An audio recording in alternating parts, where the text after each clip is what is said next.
សួស្តីបងប្អូនអរគ្នាបាទសម្រាប់រាសីរបស់ឆ្នាំខាលនៅក្នុងខែធ្នូនេះបាទ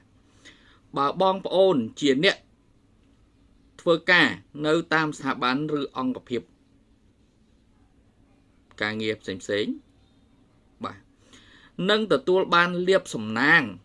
រឿងល្អជាពិសេសបើយើងត្រូវបានអង្គភាពបញ្ជូនទៅបំពេញបេសកកម្មនៅតាមបណ្ដាខេត្តចុះតាមខេត្តធ្វើដំណើរទៅផ្លូវឆ្ងាយឬក៏បាទត្រូវបានក្រុមហ៊ុនអង្គភាពក្រសួងស្ថាប័នបញ្ជូនឲ្យទៅបាទវឹកហាត់ training short course បាទបន្ថែមនៅក្រៅប្រទេសបាទអានឹងហេងលៀបល្អបាទបានបន្ថែមចំណេះដឹងថ្មីបើយើងក៏លេខមកមើលបងប្អូនដែលជាអ្នករស់ស៊ីម្ចាស់ជីវកម្មសហគ្រិនបាទតាក់ទងជាមួយនឹងរាសីនៅក្នុងខែ12បាទអ្នកដែលកើតឆ្នាំខាលបើសិនមុខរបរយើងបាទជាមុខរបរដែលជួញដូរចែកចាយបាទទៅតាមបណ្ដាខេត្តបាទពីភ្នំពេញទៅខេត្តអាហ្នឹងគឺកើនចំណូលខ្លាំងបាទលៀបបានខ្លាំងបានច្រើនជាពិសេសបាទបើបងប្អូនមានគម្រោងផែនការណាក្នុងការនាំផលិតផលឬក៏ទិញផលិតផលណាពីក្រៅប្រទេសម៉ាឡេទៅចិនទៅមើលរោងចក្រនាំផលិតផលមកអាហ្នឹងក៏មានលៀបសំណាងដែរហេងបាទធ្វើពលល្អវាហេងណាហើយជាពិសេសបងប្អូនបាទដែលជាអ្នករស់ស៊ីត្រូវព្យាយាមក្តាប់ឬក៏ប្រមូលព័ត៌មានពីទីផ្សារហ្នឹងឲ្យបានរហ័សឲ្យបានលឿនហើយបន្ទាប់មករៀបចំផែនការយុទ្ធសាស្ត្ររបស់ខ្លួនឯងហ្នឹងឲ្យត្រូវជាមួយនឹងទីផ្សារ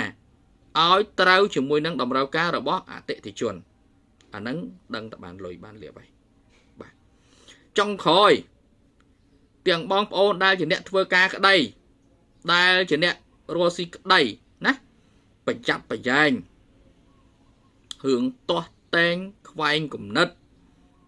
បាទប្រកែកគ្នាដោយសារនិយាយស្ដាប់គ្នាអត់យល់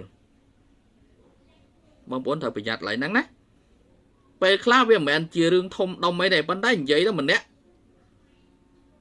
ស្ដាប់ទៅរឿងផ្សេងបាទម្នាក់យល់ផ្សេងអញ្ចឹងឆ្លោះគ្នាបាទអញ្ចឹងត្រូវប្រយ័ត្នកន្លែងហ្នឹងជាចុងក្រោយបាទសម្រាប់បងប្អូនដែលចង់បានទទួលចំណេះដឹងល្អទាក់ទងនឹង Feng Shui ប្រចាំថ្ងៃខ្ញុំមានផ្ដល់ជូននៅក្នុងក្រុម Telegram ដែលបងប្អូនអាចចូលបានតាមរយៈបាទ link ខាងលើដែលស្ថិតនៅក្រោម profile TikTok ឬក៏ link ដែលស្ថិតនៅលើ caption របស់វីដេអូនេះនៅក្នុង Facebook បាទបន្ថែមពីលើនេះ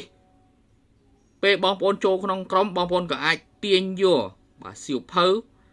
ដែលនិយាយអំពីការព្យាករណ៍របស់សត្វទាំង12ហ្នឹងពេញបាទមានលើសអ្វីដែលខ្ញុំនិយាយហ្នឹងទៀតនៅក្នុងសៀវភៅហ្នឹងណាទាញយកទៅមើលទៅបាទជាប្រយោជន៍សម្រាប់បងប្អូនហើយជាចុងក្រោយកុំភ្លេច like share វីដេអូនេះបាទឲ្យដល់បងប្អូនសាច់ញាតិយើងដែលគាត់មានខាលហ្នឹងឲ្យគាត់បានទទួលអត្ថប្រយោជន៍ដែរបាទហើយកុំភ្លេច follow account TikTok មួយ follow account Facebook បាទហើយរងចាំមើលឆ្នាំថោះបន្តទៀតបាទទៀតមានឆ្នាំថោះណាអញ្ចឹងបងប្អូនរងចាំមើលទាំងអស់គ្នាបាទមានជូនប៉ុណ្ណឹងអរគុណ